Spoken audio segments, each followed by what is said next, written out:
సాగిపుగా కొన్ని మాటలు మనం విందాం పిల్లలు. సంఖ్యాకాండము గతించిన దినాల్లో మనం ప్రారంభించాం. దాన్ని కొనసాగింపుగానే ఈరోజు కూడా కొన్ని విలువైన మాటలు మనం జ్ఞాపకం చేసుకుందాం. ఈ సంఖ్యాకాండంలో 36 అధ్యాయాలు ఉన్నాయి, 36 చాప్టర్స్ ఉన్నాయి పిల్లల.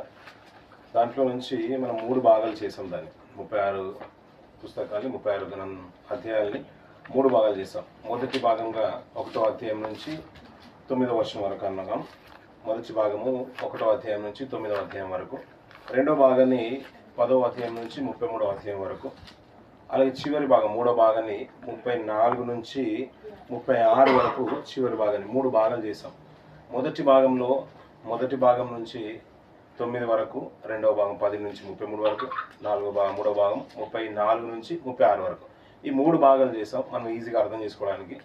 ఎందుకు ఈ 4 అంటే 3 భాగాల్లో మనకు 40 సంవత్సరాల చరిత్ర కనబడుతూ ఉంటుంది. ఇజ్రాయెల్ యొక్క 40 సంవత్సరాల చరిత్ర మనకు కనబడుతుంది. రాసిన వారు గ్రంథకర్త మనకు బాగా తెలుసు, మోషే గారు. మనం ఎప్పుడు యథావిధిగా వింటున్న మాటల నుంచే. మొదటి భాగానికి మనం పెట్టుకున్న పేరు ఏంటంటే సీనాయి పర్వతాన్ని విడిచిపెట్టడం.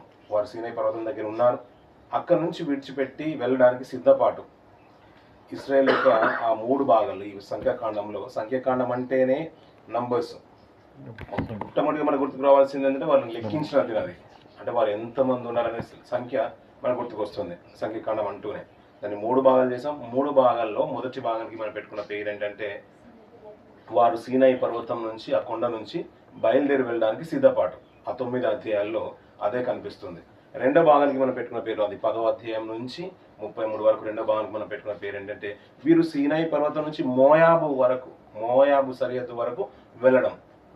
అక్కడికి వెళ్ళే ఆ ప్రయాణంలో వారి బ్రతుకు తీరు కూడా మనకు కనబడుతుంది.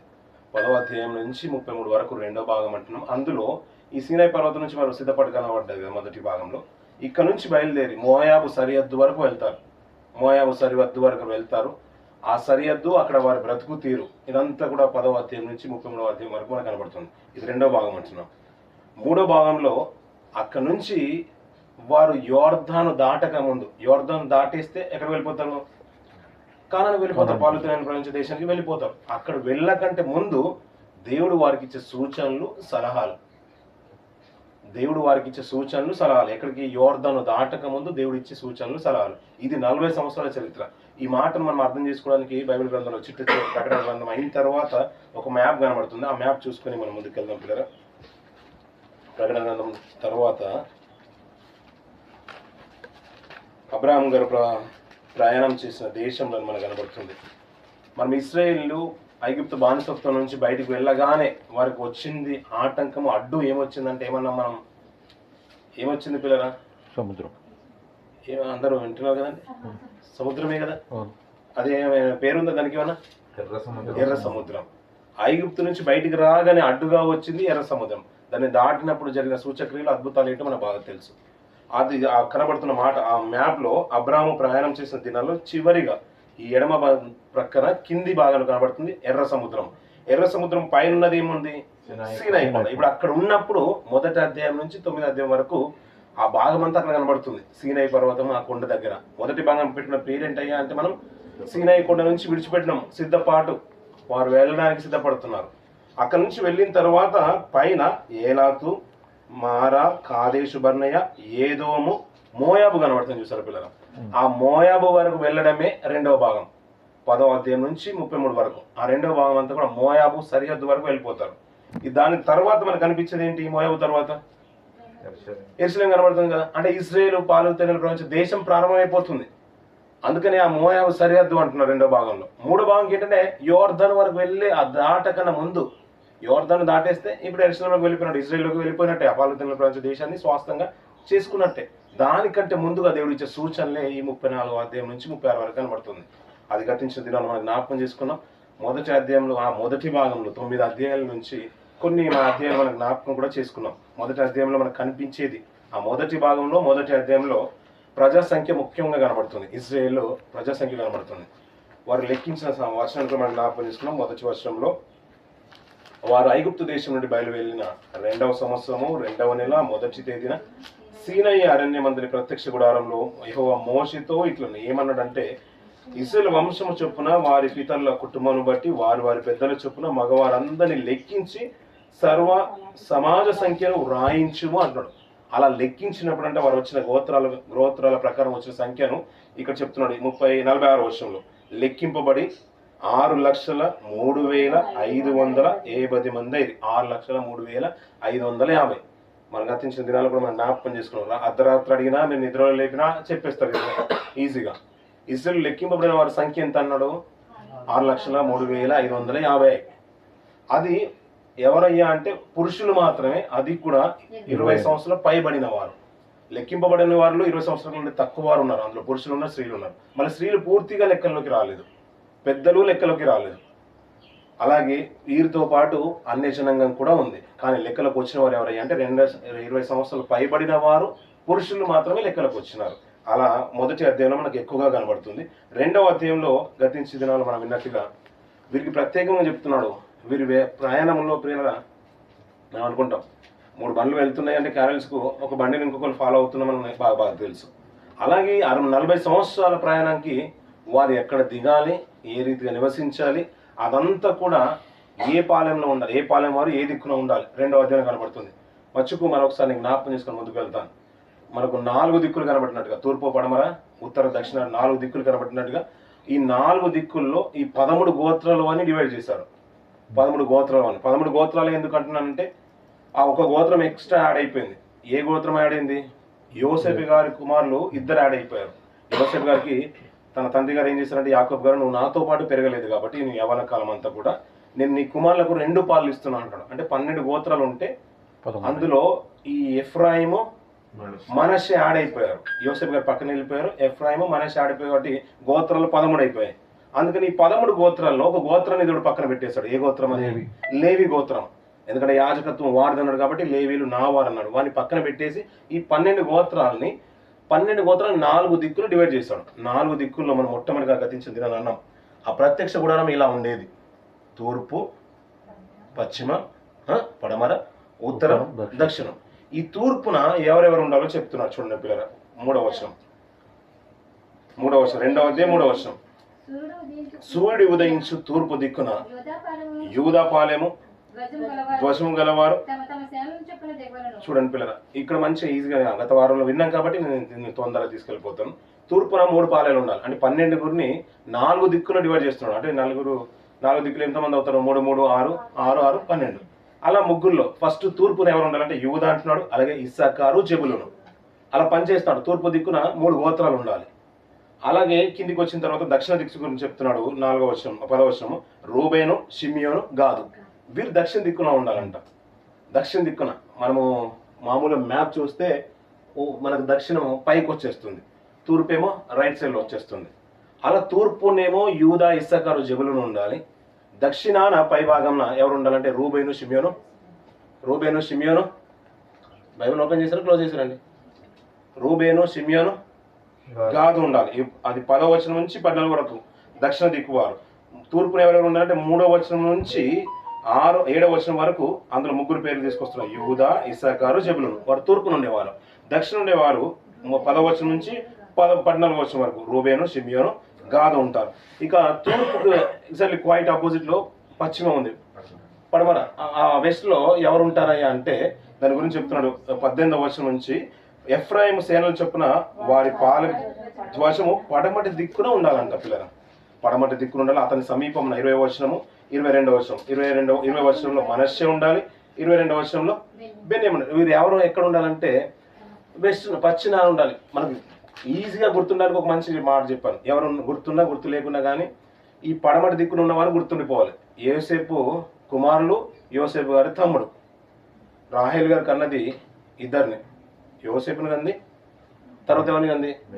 బెన్యామీను కంది. చిట్ట చివరి కుమారుడు కంటూనే అప్పుడు తన తల్లి చనిపోవడం, అంటే రాహేల్ గారు చనిపోవడం. అలా చిట్ట చివరిది కాబట్టి వీరేంద్ర పడమటి దిక్కున ఈజీగా గుర్తుండిపోతుంది. యోసేపు గారు లేరు కాబట్టి ఎఫ్రాయిము, మనష్షే వస్తున్నారు. తర్వాత వాళ్ళ తమ్ముడైన బెన్యామీను వస్తున్నారు. పడమటి దిక్కున వారు 3 ఉంటున్నారు. తూర్పు దిక్కున యూదా, ఇస్సాకారు, జెబులూను ఉంటున్నారు. దక్షిణాన ఎవరు ఉంటున్నారంటే రూబేను, షిమియోను, గాదు. ఇప్పుడు ఎన్ని గోత్రాలు అయిపోయినాయి? 10 గోత్రాలు అయిపోయినాయి. 9 గోత్రాలు అయిపోయినాయి. 9 గోత్రాలు అయిపోయినాయి. ఇంకా మిగిలింది ఉత్తరం మాత్రమే. ఉత్తరాన్ని ఎవరికి చెప్తున్నాడు? 25వ వచనం నుంచి 29 వరకు. దాను ఉత్తర దిక్కున ఉండాలి. వారి అతని సమీపంన 27వ వచనం ఆషేరు ఉండాలి. 29వ వచనం అతని సమీపన నఫ్తాలి ఉండాలి. వీరిని నార్త్లో పెట్టేశాడు, అంటే ఉత్తరాన పెట్టేశాడు. అంటే ఇప్పుడు 12 గోత్రాలు వచ్చేసాయి కదా. ఇప్పుడు ఒక గోత్రం రానిదంటే ఏది ఉంది? లేవీలు మాత్రమే ఉన్నారు. లేవీలు మాత్రమే దాంట్లోకి రాలేదు. ఇప్పుడు 12 గోత్రాలని 4 దిక్కుల్లో పెట్టేశాడు. తూర్పున మళ్ళీ అడుగుతున్నాను, మీకు గుర్తుంది పోతే గత వారంలో విన్నాం కాబట్టి, తూర్పున ఎవరు ఉండాలి? మళ్ళీ చూడాల్సిన అవసరం లేదు ఇప్పుడు. దాన్ని యూదా, ఇస్సాకారు, జెబులూను. దానికి వెనకాలనే అపోజిట్లో ఎవరు ఉండాలి? పశ్చిమాన యోసేపు గారు గుర్తుంచుకోండి అని చెప్పాను. పశ్చిమాన ఎవరు ఉండాలంటే ఎఫ్రాయిము, మనష్షే, బెన్యామీను. అయిపోయింది, 6 గోత్రాలు వెళ్ళిపోయినాయి. ఇప్పుడు దక్షిణాన్ని ఎవరు ఉండాలంటే పెద్దోడు రూబేను గుర్తుకురాలి, పెద్ద కుమారుడు రూబేను, షిమ్యోను, గాదు. ఇంకా మిగిలిన 3 గోత్రాలు అది ఉత్తరాన పెట్టేసుకోండి. ఎవరెవరు ఉంటారు ఇప్పుడు? నఫ్తాలి. వారు మిగతా గోత్రాలు అక్కడే. ఇప్పుడు 12 గోత్రాలు 4 దిక్కుల్లోకి అయిపోయింది. అంటే మధ్యలో ఉన్నది ఏముందంటే ప్రత్యక్ష గుడారం ఉంది. అది ఆ 2వ అధ్యాయం అంతా కూడా మనకు కనవలసింది ఏంటంటే ఎవరు ఏ దిక్కును ఉండాలి, ఎలా కదలాలో దేవుడు నిలిపిస్తున్నాడు.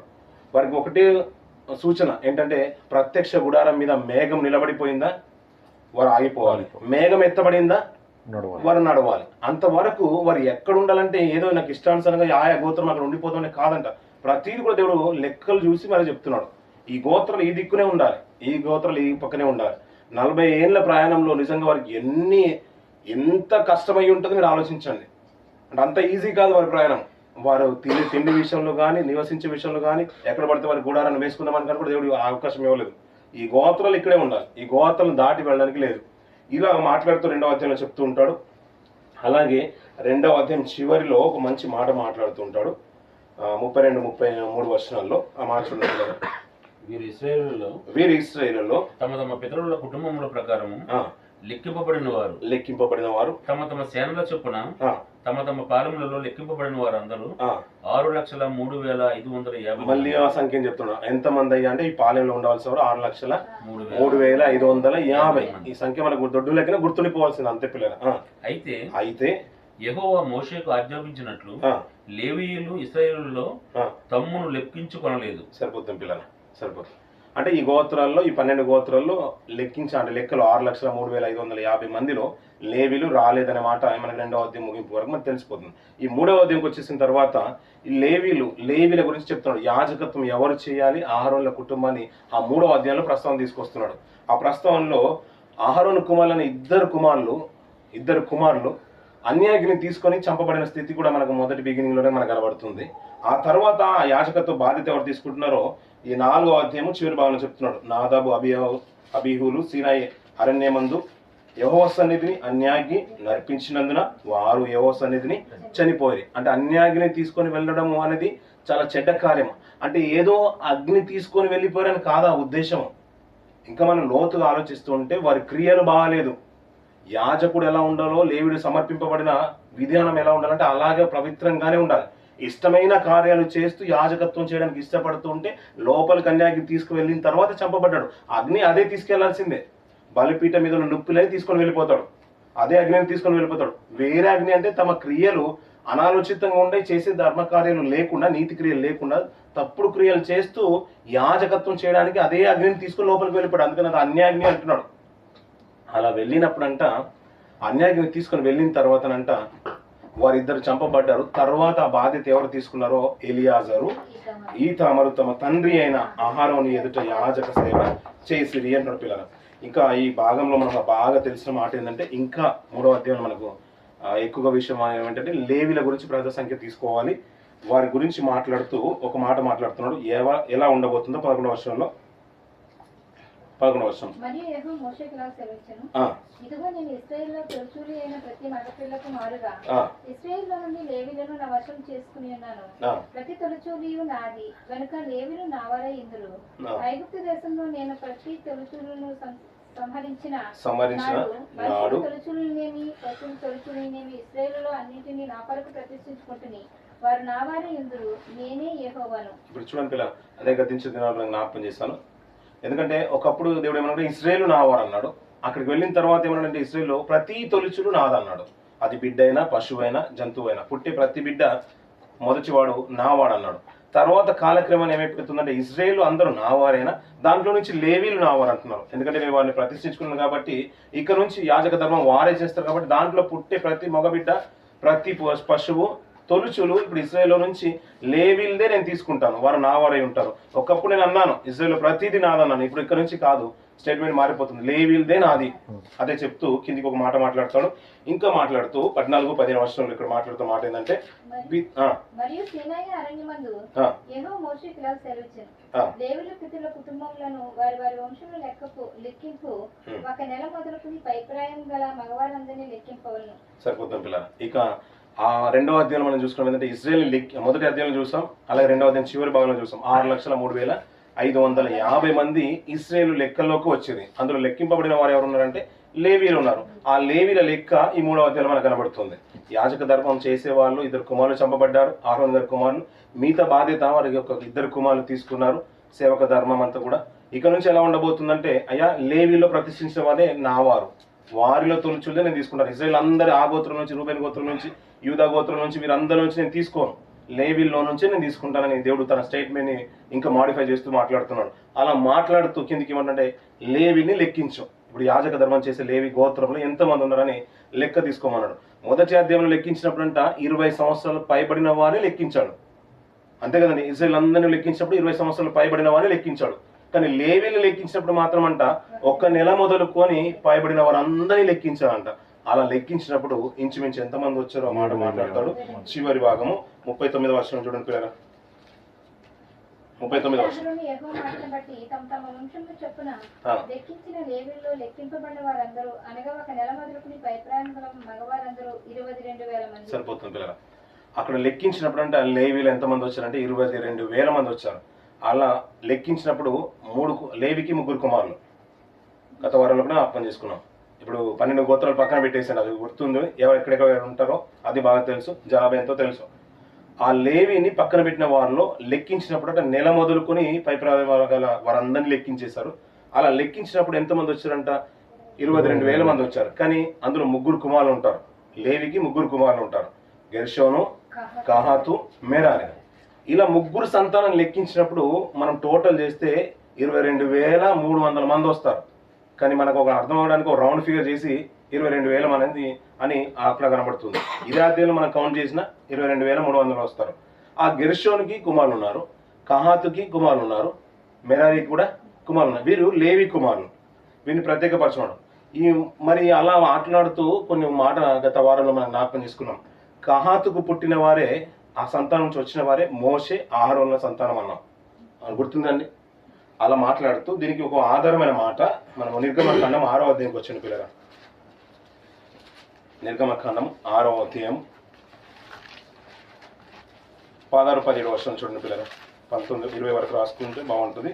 16 వర్షం నుంచి లేవి కుమారుల షేరులు పేరులో వారి వారి వంశవలుల చొప్పున ఏవనగా గెర్షోను, కహాతు, మెరారి, లేవి. లేవి మాట 37 ఏళ్ళు, లేవి 137 ఏళ్ళు బ్రతికేను. గెర్షోను కుమారులు వారి వారి వంశముల చొప్పున లిబ్ని, షిమి. ఇక్కడ 2 పేర్లే కనబడుతున్నారు. ఎవరెవరంట? గెర్షోనికి 2 కుమారులు ఉన్నట, లిబ్ని, షిమి.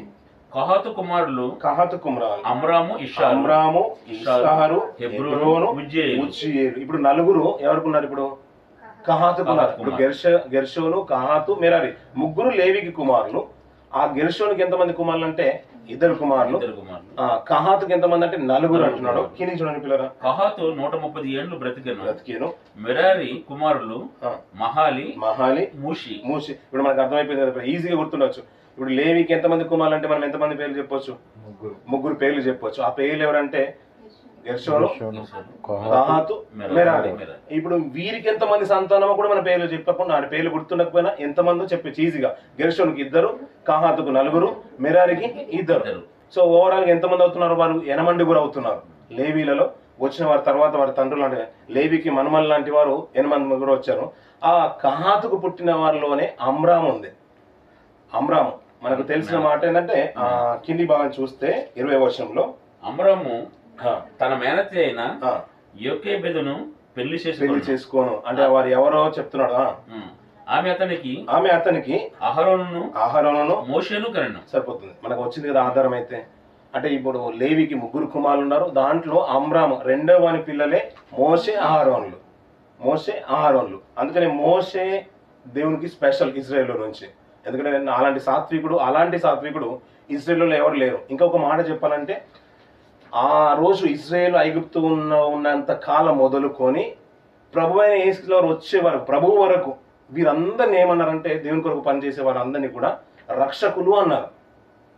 దేవుని యొక్క మాట ఏంటంటే, రక్షించే వారందరినీ కూడా రక్షకులు.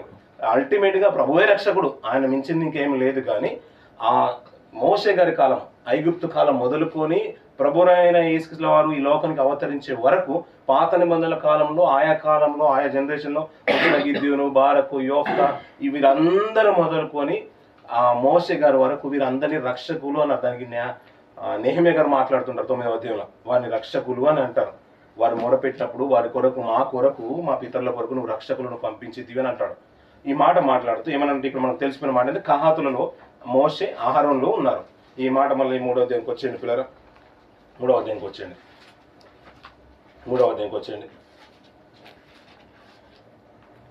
17వ వచనంలో లేవి కుమారుల పేర్లు గెర్షోను, కహాతు, మేరారు అన్నవి. గెర్షోను కుమారుల వంశకర్తలు ఇవన్నీ చెప్తూ అవే పేర్లు ఇక్కడ మళ్ళీ ప్రస్తావన తీసుకొస్తూ, ఇప్పుడు ఎలాగైతే 12 గోత్రాలను డిస్ట్రిబ్యూట్ చేశాడో ఆయా భాగాల్లో ఉండమని ఎందుకు చెప్తున్నాడో మనకు గుర్తుండిపోవాలి. ఎందుకు ప్రభువు దేవుడు సంఖ్యను గుర్తించమంటున్నాడు, సంఖ్యను ఎందుకు లెక్కించమంటున్నాడు, ఎందుకు ఆయా స్థలాల్ని కేటాయించమంటున్నాడు అంటే, వీరు పాలు తేనెలు ప్రపంచ దేశానికి వెళ్ళిన తర్వాత ఈ సంఖ్యను బట్టే దేవుడు ఆ భూభాగాన్ని ఇస్తాడు. ఈ సంఖ్యను బట్టి ఎంతమంది ఉన్నారో ఆ భూభాగం అంత ఎక్కువగా ఉండబోతుంది. అలాగే వారు ఉండే స్థితిలో కూడా ఈ భూభాగాలు ఎవరు వారికి సమీపంగా ఉండాలో కూడా ఆ భాగాన్నే సూచిస్తూ ఉంటుంది. ఇప్పుడు ప్రత్యక్ష గుడారం చుట్టూ ఉన్న దాన్ని బట్టి, ఇప్పుడు మనం ఇందాక మాట్లాడుకున్న మాట, ఆ 12 గోత్రాలు 4 దిక్కున డివైడ్ చేశాడు. మరి లేవీలు ఎలా ఉంటారో అనేది గత వారంలో కూడా మనం జ్ఞాపకం చేసుకున్నాం. గెర్షోను, కహాతు, మెరారి. వీళ్ళు ఏం చేశారంటే, గెర్షోను ఏ దిక్కున పెడుతున్నారు చూడండి పిల్లలు. 23వ వచనం, పడమటి దిక్కున ఉండాలి. ఇప్పుడు గెర్షోను 3 ఉన్నారు కాబట్టి మనం 3 కూడా డివైడ్ చేయాలి కదా. 3 డివైడ్ చేయాలి కాబట్టి మన పడమటి దిక్కున ఎవరు ఉన్నారు? అంతకు ముందుగానే మనము ఎవరిని చూసాము? యోసేపు కుమారుల యొక్క కుటుంబము, అలాగే బెన్యామీను యొక్క గోత్రాలు అక్కడికి వచ్చేసాయి. 3 గోత్రాలు తూర్పుకు, వెనకాల, పశ్చిమాన. ఆ పశ్చిమాన వెస్ట్ లో ఉన్నది ఎవరైనా ఉన్నారంటే అప్పటికి బెన్యామీను ఉన్నాడు, ఎఫ్రాయిము, మనష్షే ఉన్నారు. వారికి ముందు ప్రత్యక్ష గుడారాన్ని తాకడానికంటే ముందు వారి ముందు ఎవరు ఉండాలి? ఇప్పుడు గెర్షోన్లు ఉండాలి. అలాగే 29వ వచనం చూడండి పిల్లలు. కహాతు కుమారుల వంశాలి మందిరం యొక్క ప్రక్కన అనగా దక్షిణ దిక్కున దిగాలి. ఇప్పుడు దక్షిణ దిక్కున అంతకన్నా ముందే ఎవరిని డిస్ట్రిబ్యూట్ చేశాడు దేవుడు? ఎవరు కేటాయించాడు దక్షిణ దిక్కును? రూబేను వారి పాలెం. రూబేను, షిమియోను, గాదు.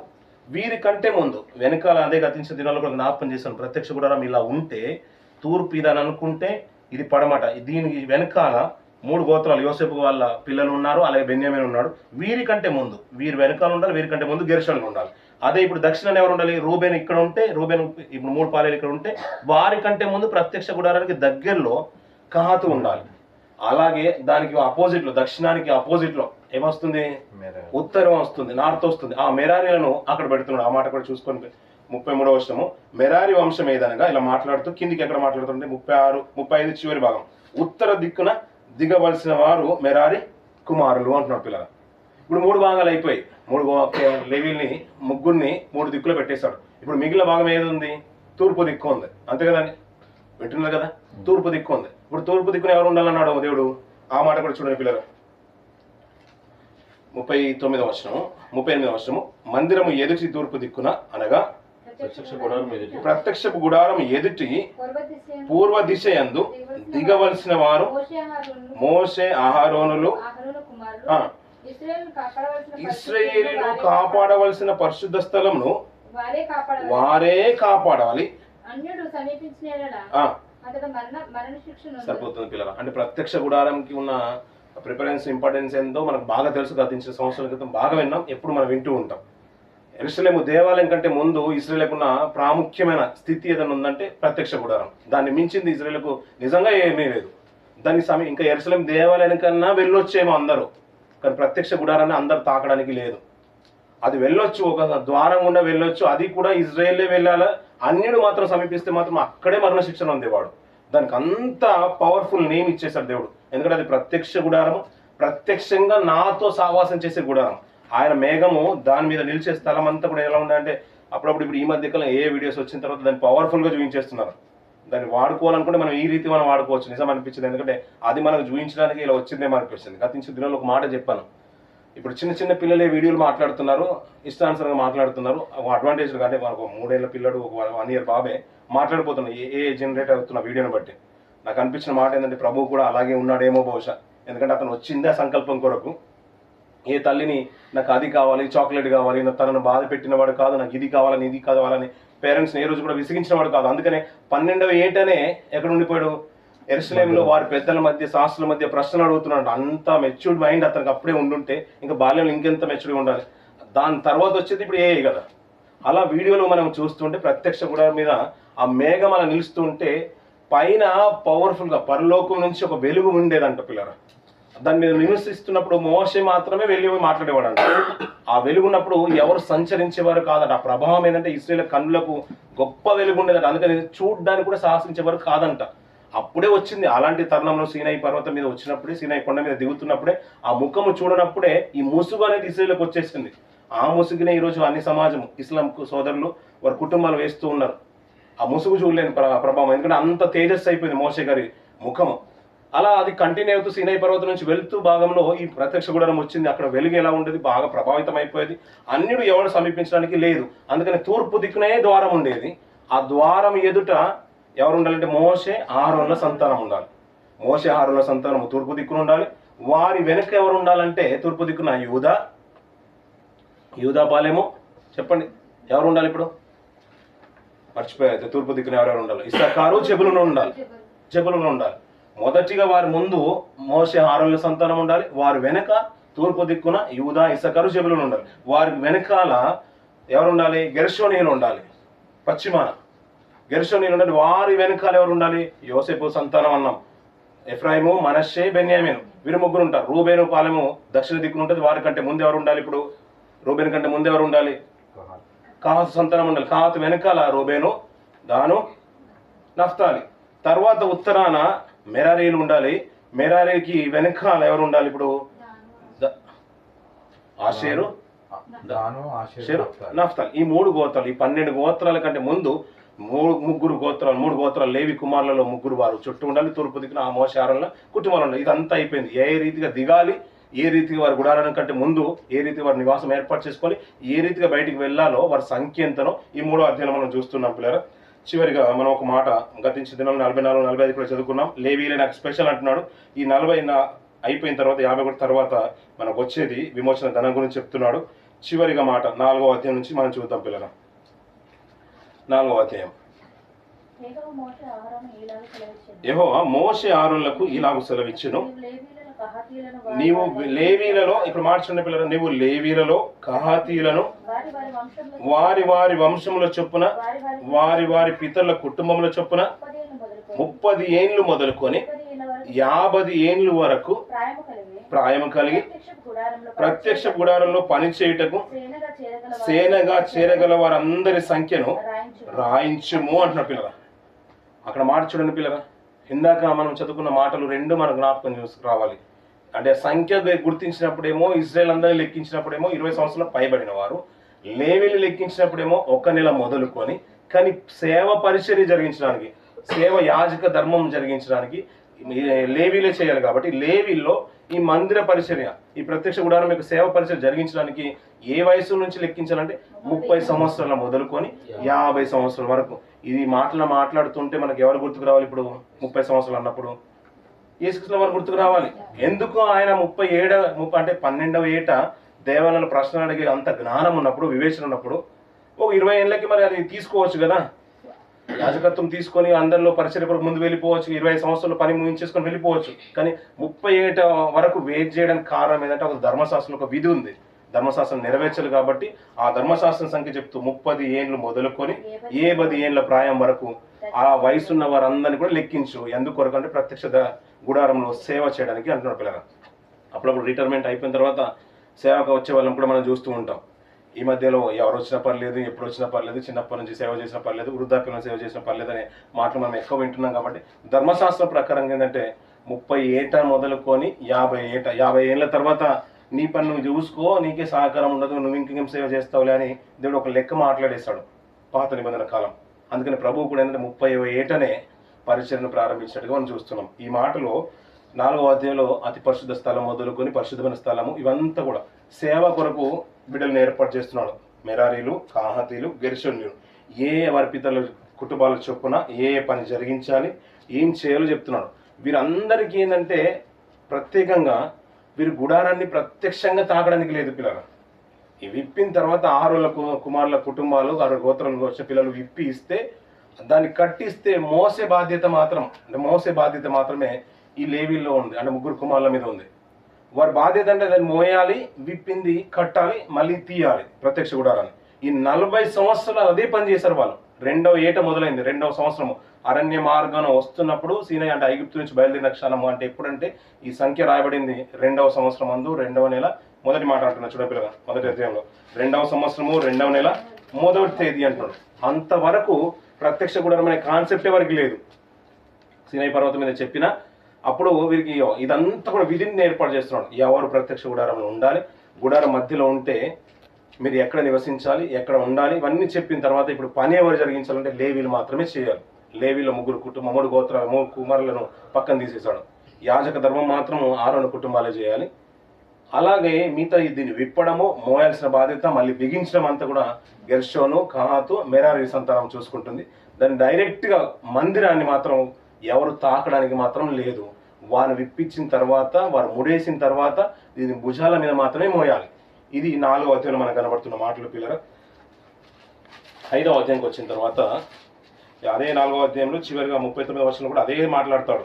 ఈ సంఖ్య గురించి మాట్లాడుతూ 30 ఏళ్ళు మొదలుకొని 50 ఏళ్ళ వరకు ప్రయాణం కలిగిన ప్రత్యక్ష గుడారంలో సేవ చేయుటకై సేనగా వారందరూ చేరాలి అనే మాట మాట్లాడుతుంటాడు పిల్లల. 5వ అధ్యాయంలో చూస్తే పిల్లల యాజకుడు అక్కడ ప్రతిష్ఠించిన గురించి చెప్తూ ఉంటాడు. పురుషులే కానీ స్త్రీలే కానీ ప్రతిష్ఠిత గురించి మాట్లాడుతూ ఉంటాడు.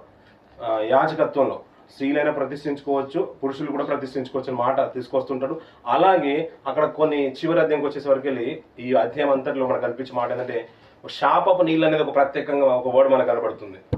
శాపపు నీళ్ళు అంటే మనం ఈ మధ్య కాలంలో చిన్నప్పుడు మనం కార్టూన్ చూసినా కానీ సినిమా చూసినా కానీ అప్పుడప్పుడు మనం వినేవాళ్ళం.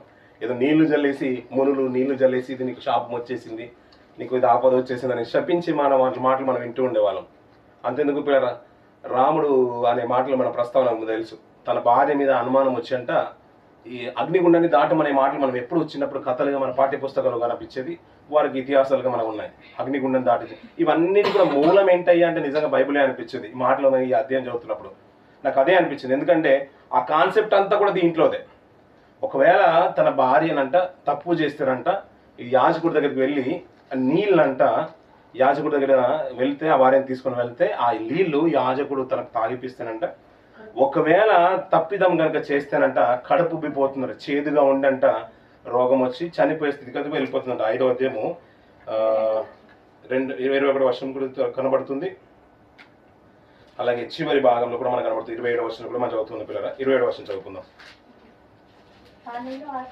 ఆ నీళ్లు ఆ స్త్రీకి త్రాగింపవలను, జరుగునదేమనగా చేసిన ఎడల శాపము కలుగజేయు ఆ నీళ్లు. ఇప్పుడు శాపము కలుగజేయు నీళ్లు ఈ ప్రస్తావన ఇక్కడ ఎక్కువ కనబడుతుంది. ఆ నీళ్లు చేదై ఆమెలోనికి చేరిన తర్వాత పడిపోవును,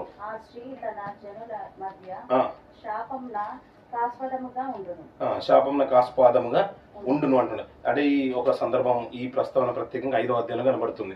ప్రతిష్ఠిత దాని గురించి చెప్తూ ఇంకా శాపము కలిగించు నీళ్లు అంటాడు. ఒకవేళ తప్పిదం కనుక చేస్తే యాజకుడు అది తాగించాలి. మనం ఇచ్చినప్పుడు కూడా మనం ఆయా ఇంట్లో మన స్కూల్లో కూడా కొన్ని మాటలు మనం వినేవాళ్ళం.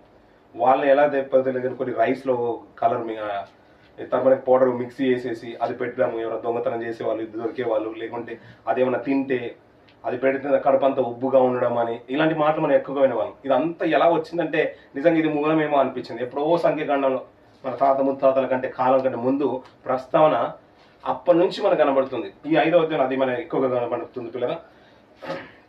6వ అధ్యాయంకి వచ్చిన తర్వాత ఇక్కడ నాజీరు గురించి చెప్తారు చూడండి పిల్లలు. స్త్రీయే గాని, 2వ వచనము, పురుషుడే గాని స్త్రీయే గాని యెహోవాకు నాజీరగుటకు ఎవరైనాను మొక్కుకొని తను తాను ప్రత్యక్షించుకునే యెడల వాడు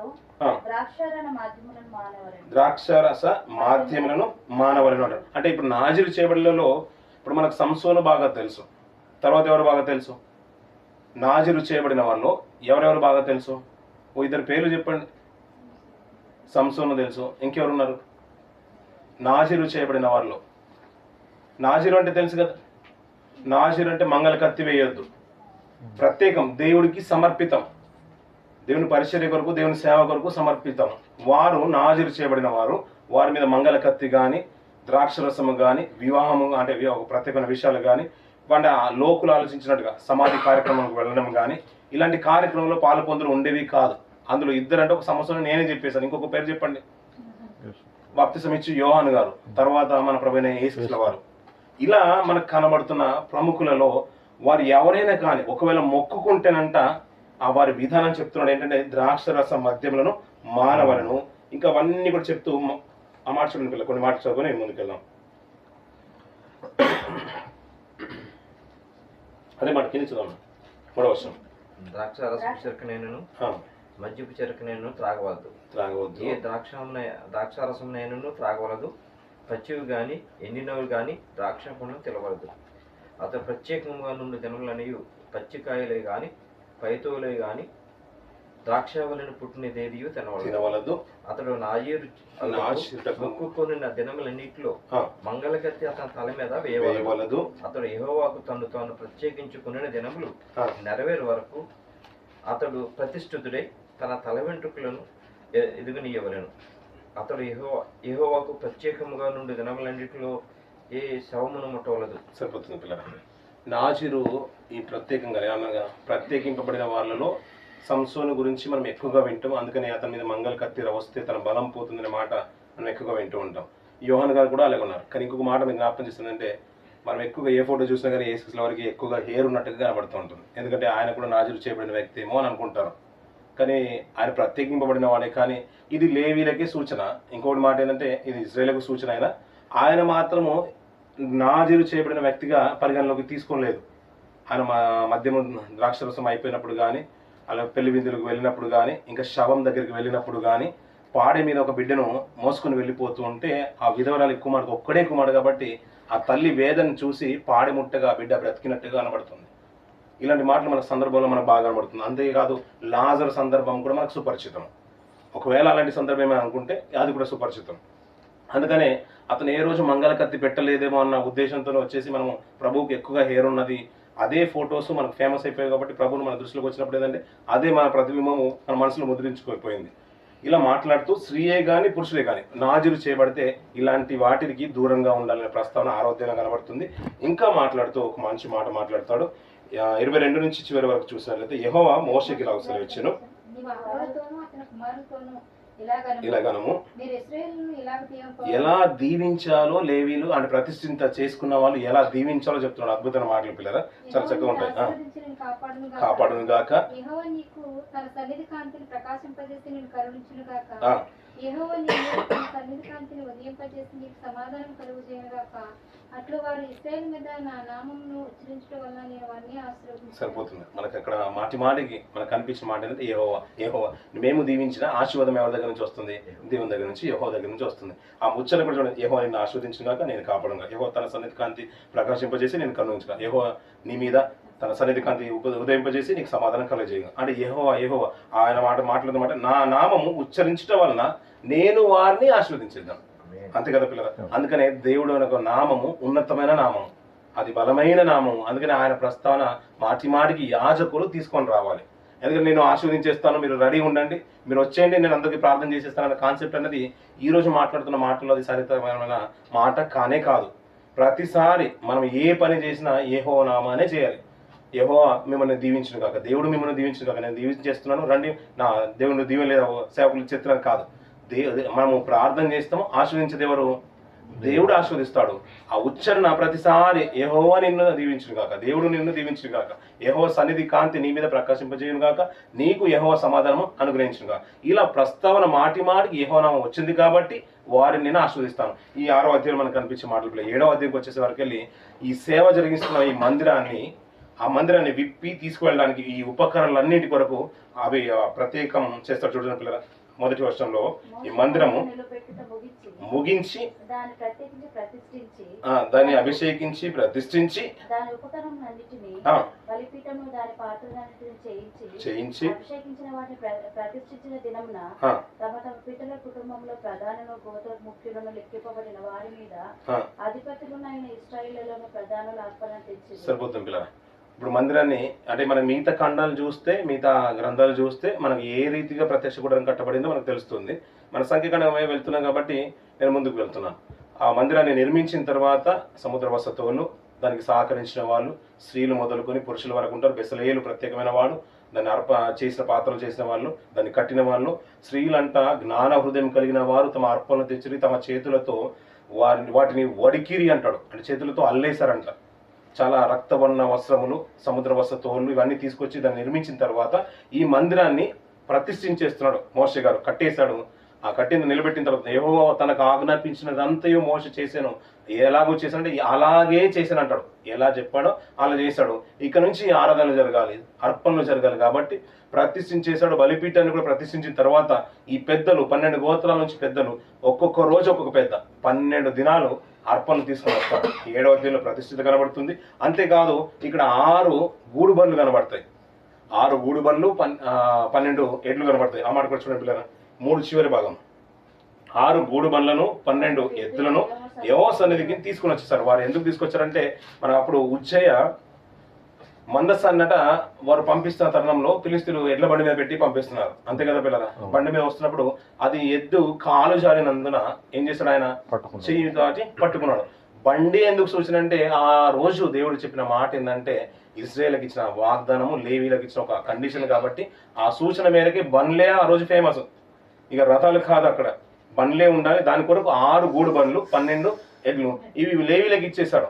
వారు మందిర పరికరాలు కొన్ని పెట్టాలి, కానీ ఒక్కరికి మాత్రమే ఎడ్లు ఇవ్వలేదంట, బండ్లు ఇవ్వలేదు. ఎందుకు ఇవ్వలేదో ఆ మాట కూడా చెప్తాడు. చూడండి పిల్లరా,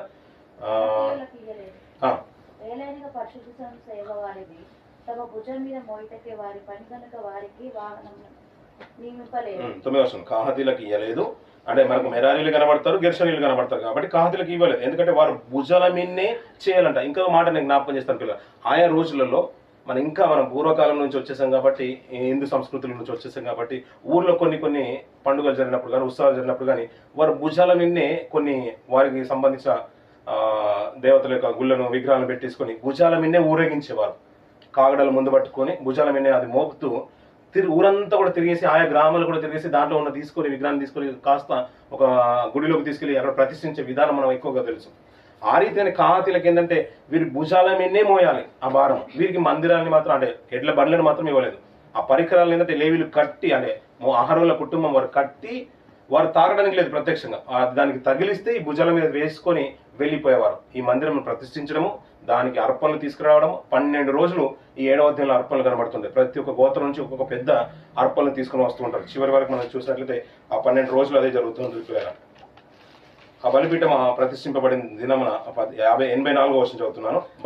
బలిపీఠము అభిషేకింపబడిన దినమున ఇశ్రాయేలు ప్రధానులు అర్పించిన ప్రతిష్ఠ అర్పణలు ఇవే అని చెప్పేసి ఆ అర్పణలన్నీ కూడా కిందకి చెప్తూ ఉంటాడు. ఇలా అయిపోయిన తర్వాత పిల్లరా చివరిగా 12 రోజులు అర్పణలు జరిగాయి, ఆరాధనలు జరిగాయి, అంటే ఆ ధూపం జరిగింది. చివరిగా అక్కడ మాట మాట్లాడుతూ 9వ వచనంలో ఆ మాట చూసి ముగించేట పిల్లరా, మోషే యెహోవాతో మాట్లాడటకు ప్రత్యక్ష గుడారంలోకి వెళ్ళినప్పుడు సాక్ష్యపు మందసం మీద ఉన్న కరుణాపీఠం మీద నుండి అనగా 2 కేరేబుల నడుమ నుండి తనతో మాట్లాడిన యెహోవా స్వరము అతను వినెను, అతడు ఆయనతో మాట్లాడాను అంటున్నాడు పిల్లరా. ఇంతవరకు అరణ్యంలో మాట్లాడిన మాటలు మనకు బాగా తెలుసు. సముద్రం దగ్గర మోచ నిలిచిపోతాడు, సముద్రం రాగానే నిలిచిపోయాడు. అతనికి ఏమి చేయలేని స్థితిలో మోషే, అంటే అతనికి ఎంత పవర్స్ ఇచ్చినాడో మనకు అర్థమవుతుంది. ఎందుకు నిలిచిపోయావు, నేను ఎవరి కోసం ఎదురు చూస్తూ నీ చెయ్యి జాపే అంటాడు. సముద్రం వైపు. అంటే ఈ దీంట్లో ఏంటంటే మోషకి అంత పవర్ ఉంది, చెయ్యి చాపిన సముద్రము పాయలైపోతుందనే ఒక ఉద్దేశం అతనికి తెలియకపోయినా దేవుడు అతనికి అంత పవర్స్ ఇచ్చాడని దేవుని మాటను బట్టి మనకు తెలుస్తుంది. సీనాయి పర్వతం మీద మాట్లాడినట్టు బాగా తెలుసు. అలా తెలుసు మనకు. అరణ్యంలో అతని మామ దగ్గరికి వెళ్ళిపోయినప్పుడు, ఐగుప్తును విడిచిపెట్టి అతని మామ దగ్గరికి వెళ్ళినప్పుడు అగ్ని పొదలు మాట్లాడినట్టుగా బాగా తెలుసు. ఇక్కడ నుంచి ఈ ప్రత్యక్ష గుడారంలో ఆ ప్రత్యక్షంగా ఈ మొదటిసారిగా దేవుడు ఆ కేరువుల మధ్య అతని స్వరాన్ని వింటున్నాడు పిల్లల.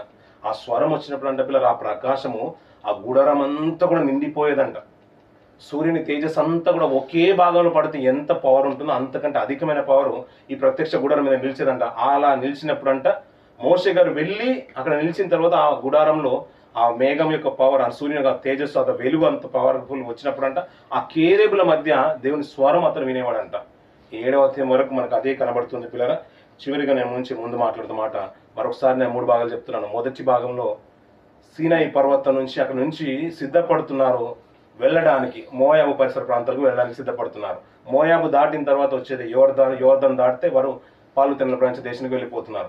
40 సంవత్సరాల చరిత్రలో ఈ సంఖ్యాకాండంలో ప్రాముఖ్యమైన విషయాలు కనబడుతున్నాయి. వారి ప్రజాసంఖ్య కనబడింది, ఇశ్రాయేల్ వారు లెక్కించడమే కాదు లేవీని లెక్కించడం కనబడింది, వారి కుటుంబాలు వారి గోత్రాలు ఏ భాగంలో ఉండడం కనబడుతుంది, వారు ప్రతిష్ఠించుకునే విధానం చెప్తున్నాడు. తప్పు చేసినప్పుడు ఎందుకు ఆ నాజీర్ ప్రస్తావన తీసుకొచ్చారంటే 7వ అధ్యాయం నేను ముగించేస్తున్నా పిల్లలు. ఆ ప్రస్తావన ఎందుకు తీసుకొచ్చారంటే పిల్లలు ఇశ్రాయేలు తప్పిదం చేయొద్దు, ఏ స్త్రీ తప్పిదం చేయదు, ఏ గోత్రపు వారు తప్పిదం చేయదు, అనేకులకు మీరు మాదిరిగా ఉండాలి కాబట్టి అలా తీసుకొస్తే ఆ భయం ఇశ్రాయేల్లో ఉండాలి కాబట్టి ఈ శాపపరచబడిన నీళ్ళ ప్రస్తావన తీసుకొచ్చేసాడు. అలా అది భయం బట్టి ఎవ్వరు కూడా తప్పిదాన్ని చేయడానికి ఆస్కారం లేకుండా ఆ కట్టుబాటుని ఇజ్రాయేల్లో నిలబెట్టేసారు పిల్లలు. అందుకనే రాళ్ళు రువే సంస్కారం కూడా ఆ విధి కూడా ఇజ్రాయేల్ అంత ఖండితంగా ఉండడానికి ఏంటంటే దాన్ని చూసైన భయం అనేది సమాజంలో ఉండాలి కాబట్టి. అందుకనే లేవీలు యాజక ధర్మమే జరిగించాలి. అలా అన్యుడే కానీ మిగతా వారు కానీ సమీపించు దినం నా తూర్పు ద్వారం నుంచి రావాలి. అది అర్పణలన్నీ కూడా యాజకుడే చేయాలి. ఇది లేవీల్లో నుంచే గెర్షోను కహాతు మెరులో చేయాలి. ప్రధాన యాజకుడైన ఆరోను సంతతి వారే ఈ యాజక ధర్మం చేయాలి. ప్రత్యక్ష గుడారంలోకి వెళ్ళడానికి ఆరోను కుమారులైన ఎలియాజరు సంతతి వారికి అవకాశం ఉంది. కానీ అంతవరకు మోషే ఆజ్ఞలోనే ఆధిపత్యం ఎక్కువగా కనబడుతూ ఉంటుంది. మోషే గారు మాత్రమే అతి పరిశుద్ధమైన స్థలంలోకి వెళ్ళేవాడు. ఎందుకంటే ప్రధాన యాజకుడు వెళ్లాల్సిన స్థలంలో అంతవరకు కట్టడాల్ని నియమించేది ఆయనే కాబట్టి ఆయన అతి పరిశుద్ధమైన స్థలంలోకి వెళ్ళి మొట్టమొదటిగా దేవుని స్వరాన్ని ఆ కేరువుల మధ్య అతి పరిశుద్ధ స్థలంలో సంవత్సరానికి ఒక్కసారి వెళ్ళడానికి ఆస్కారం ఉండేది. అది ప్రధాన యాజకుడు ఉన్న ఆ రోజుల్లో ఇజ్రాయేలుకు ఉన్న లేవి గోత్రం నుంచి కహాతు కుమారుల నుంచి వచ్చిన అమ్రాను కుటుంబం నుంచి వచ్చిన మోషే గారు మాత్రమే మొట్టమొదటిగా ఆ కేరేవుల మధ్య, ఆ మందసం మధ్య 2 కేరేవులు ఉంటే ఆ కేరేవుల మధ్య యెహోవా స్వరాన్ని విన్నట్టుగా అతనితో మాట్లాడినట్టుగా ఈ 7వ అధ్యాయం చివరి భాగంలో మనకు కనబడుతున్న మాటలు పిల్లలు. మిగతా బాగానే మనం ప్రభుచితమైతే వచ్చే సంవత్సరం మనం మాట్లాడుకుందాం. దేవుడి కొద్ది మాటలు దీవించి ఆశ్రయించిన కాక.